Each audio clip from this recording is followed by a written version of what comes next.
বিসমিল্লাহির রহমানির রহিম। বাসায় কীভাবে খুব সহজে ব্রেড ক্রাম্ব তৈরি করে নেওয়া যায় সেই রেসিপিটা আপনাদের সঙ্গে আজকে শেয়ার করব। এই রমজানে সবারই ব্রেড ক্রাম্ব প্রয়োজন হয়। যাই হোক, আমি এখানে নিয়েছি 3 কাপ পরিমাণ ময়দা, আর এখানে দিয়ে দিলাম 2.5 টিস্পুন ইস্ট। 1 কাপের জন্য আমি হাফ টিস্পুন দিয়েছি, সেই হিসেবে 1.5 টিস্পুন দিয়েছি। আর এখানে দিয়ে দেবো 4 টেবিল স্পুন তেল, রেগুলার রান্নার তেল। আর দিয়ে দিলাম হাফ টিস্পুন লবণ। আর এখানে দিয়ে দিলাম 1 টিস্পুনের একটু কম জর্দা রং। আর এখানে কিন্তু আমি 3 টিস্পুন চিনি দিয়েছি, চিনিটা আমার স্কিপ হয়ে গেছে। আর দিয়ে দেবো একটা ডিম ভেঙে দিয়ে দিলাম। আর কুসুম গরম পানি দিয়ে এখানে আমি মেখে নিব। আর যে লাস্টে কিন্তু আমি আবার 2 টেবিল স্পুন তেল দিয়ে আবার ভালোভাবে এটা মেখে নিয়েছি। এটা আমার মেখে নেওয়া হয়ে গেছে। এখন র্যাপিং পেপার দিয়ে র্যাপ করে এটা আমি রেখে দিয়েছিলাম 1 ঘন্টার জন্য গরম স্থানে। ডোটা রেস্টে রেখে দিয়েছিলাম। যাই হোক, আমি এটা বের করে নিয়েছি। এখন একটি বড় সাইজের মোল্ডে আমি তেল ব্রাশ করে নিলাম। আর এই তো হাত দিয়ে এটা আমি একটু ভালো করে আবার একটু মেখে নিব।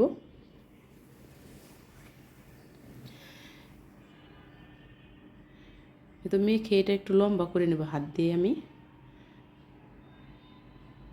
এতে একটু লম্বা করে নিয়েছি। লম্বা করে আমি তো যে মোল্ডে রুটিটা তৈরি করবো সেই মোল্ডটা আমি দিয়ে দিলাম। এখন এটা আবার আমি 1 ঘন্টার জন্য রেস্টে রেখে দেবো।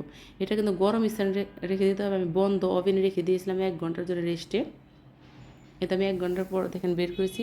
এটা ফুলে কিন্তু কয়েক ডবল হয়ে গেছে।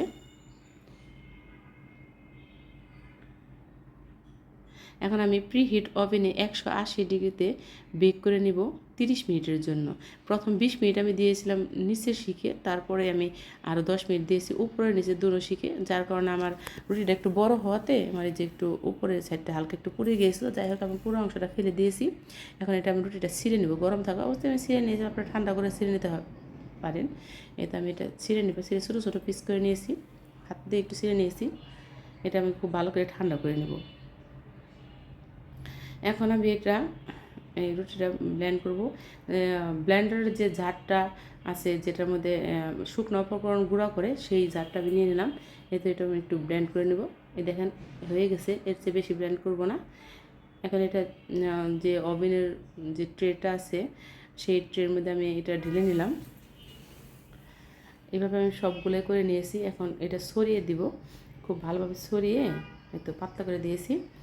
এখন এটা আমি প্রিহিট ওভেনে 100 ডিগ্রিতে আমি এটা বেক করে নিব 1.5 ঘন্টা। আমি 20 মিনিট পর পর এটা বের করে একটু নেড়ে চেড়ে দিব।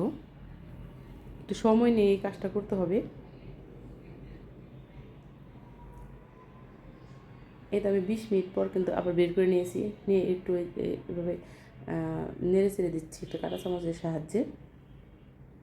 আবার এটা আবার আমি ওভেনে দিয়ে আবার 20 মিনিট ওয়েট করবো। এরকম করে আমি 1-1.5 ঘন্টা এটা করে নিব। 1.5 ঘন্টা পর এটা দেখেন বের করে নিয়েছি। এখন খুব ভালো করে ঠান্ডা করে নেব। ঠান্ডা করে নিলে কিন্তু খুব মচমচে হয়ে যাবে এটা।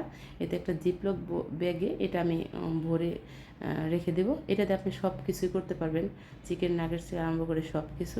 যাই হোক, দেখেন আমি এটা নাগেটস তৈরি করেছি। আল্লাহ হাফেজ, আসসালামু আলাইকুম।